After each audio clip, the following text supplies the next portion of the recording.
Você sabia que todo bebê, quando nasce, precisa fazer o teste da orelhinha? Esse é um assunto para o Dr. Helder e você confere tudo a partir de agora. Olá, todos bem? Estamos aqui de novo para a nossa conversa semanal. Vamos falar hoje sobre avaliação auditiva em crianças. Quase todos sabem que quando a criança nasce, hoje é obrigatório o teste da orelhinha. O que é o teste da orelhinha?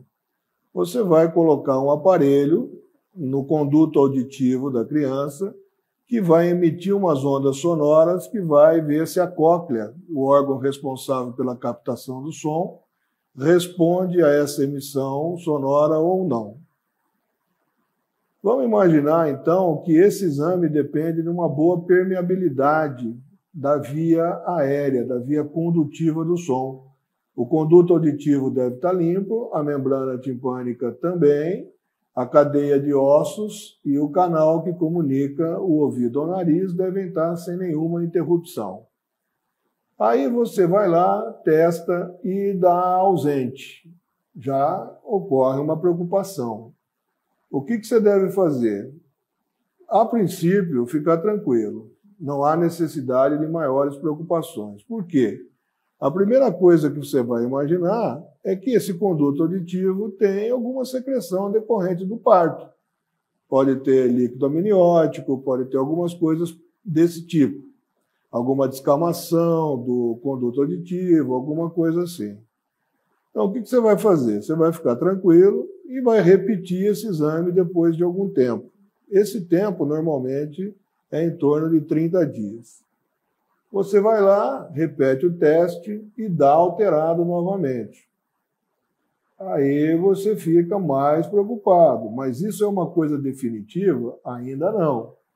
Você deve esperar para repetir depois de algum tempo. Só que nesse período, você deve levar no pediatra ou no otorrino para ver se há alguma coisa no conduto auditivo que possa estar interferindo nessa propagação sonora.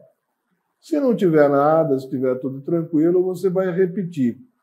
Se aí sim, depois de 3 meses, der alterado novamente, você vai procurar para fazer um novo exame. Esse novo exame já é um estímulo diretamente do cérebro, de uma região chamada tronco cerebral, que é onde a gente tem a percepção auditiva definitiva.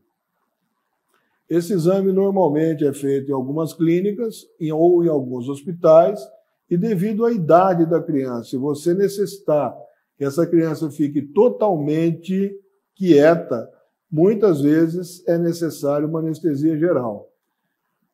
Poucas vezes, tá? Não muitas vezes, porque geralmente esse exame é feito com uma certa tranquilidade e assim, aí sim é um exame, vamos dizer, definitivo.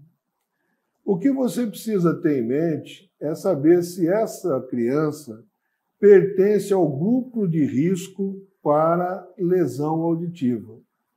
O que é esse grupo de risco? A mãe teve alguma doença durante a gestação, especialmente rubéola no primeiro trimestre, ou sífilis no último trimestre. Podemos também pensar em citomegalovírus. Se a mãe teve necessidade de usar algum tipo de medicamento, por exemplo, se ela toma algum remédio controlado, se ela engravidou tomando esse tipo de remédio, isso também pode interferir. Se a criança é gêmeo, é um fator de risco. Se a criança é prematura, é um fator de risco. Se essa criança precisou fazer a fototerapia, o chamado banho de luz, por conta de icterícia neonatal, também é um grupo de risco. Então, nesses casos, há necessidade de uma atenção maior, não de um desespero, de uma atenção maior. Então, você fez lá o teste da orelhinha, das emissões sonoras na cóclea. Você estimulou diretamente o tronco cerebral. E depois de algum tempo, você começa a notar que o seu filho está distraído. A primeira coisa que você precisa pensar é levar para fazer um exame simples de audiometria. Esse exame simples, existe audiometria condicionada, que uma fono mais experiente consegue ter esse resultado sem maiores dificuldades.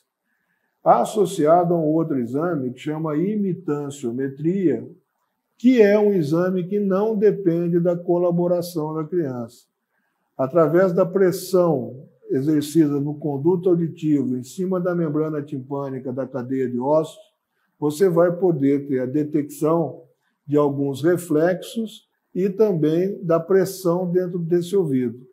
E com isso você tem uma boa avaliação, uma boa ideia da audição dessa criança. São exames relativamente simples, de custo baixo, ao alcance de praticamente todos. Quem não puder procurar uma clínica particular, quem não tiver um convênio, esse exame é oferecido pelo SUS também, e também não há dificuldade alguma para que se consiga. Espero que tenha sido útil, estamos sempre às ordens, para vocês tiverem alguma pergunta, se vocês tiverem alguma dúvida, se vocês tiverem uma sugestão de tema, podem encaminhar que dentro do possível a gente vai atendê-los. Fiquem com Deus.